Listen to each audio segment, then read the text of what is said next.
আজকে সকালবেলা ভাবলাম ওটসের ছিলকা বানাবো। তো আমি প্রথমে 1 চামচ 2 চামচ নিয়েছি ওটস। আর ওটসটাকে গরম জলে একটু ধুয়ে নিয়েছি, ধুয়ে নিতে নিতে সেটা নরম হয়ে যায়। আর তার মধ্যে আমি একটা ডিম নিয়েছি, আপনারা ইচ্ছা করলে 2টো ডিমই নিতে পারেন। আমি আমার শরীরের কথা ভেবে একটা ডিম নিয়েছি। সামান্য গাজর আর বিট গ্রেট করে নিয়েছি। আর তাতে দিয়েছি একটু পেঁয়াজ কুচি আর ধনেপাতা কুচি।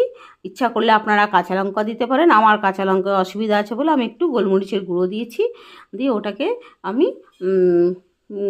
রেডি করে নিচ্ছি গুলে। আর এই গুলতে গুলতেই আর সামান্য একটু এর মধ্যে দুধ দিয়ে দিচ্ছি, আধ কাপের থেকে একটু বেশি দিয়ে এটা পুরো গোলাটাকে রেডি করে নিয়েছি। তারপরে এটাকে তাওয়ার মধ্যে দিয়ে সাদা তেল ঘি আপনাদের যার যেমন চয়েস সে সেরকমভাবে এটাকে ভাজতে পারেন।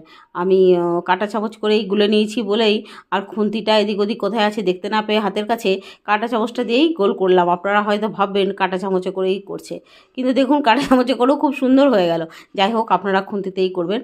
হ্যাঁ, আমি আর এদিক ওদিক না থাকিয়ে হাতের কাছে ওটা ছিল ওটা দিয়ে করতে আরম্ভ করে দিয়েছি। দেখুন গোলও হয়ে গেল। কিন্তু এটা আপনারা দই বা সস দিয়েও খেতে পারেন, যার যেমন চয়েস। দেখতেও বেশ কালারটা ভালোই এসছে। আশা করি খেতেও ভালো হবে। আপনাদের যদি আমার এই রেসিপি ভালো থাকে কমেন্টসে অবশ্যই জানাবেন এবং আপনারাও করে দেখতে পারেন, জলখাবারের জন্য খুব ভালো।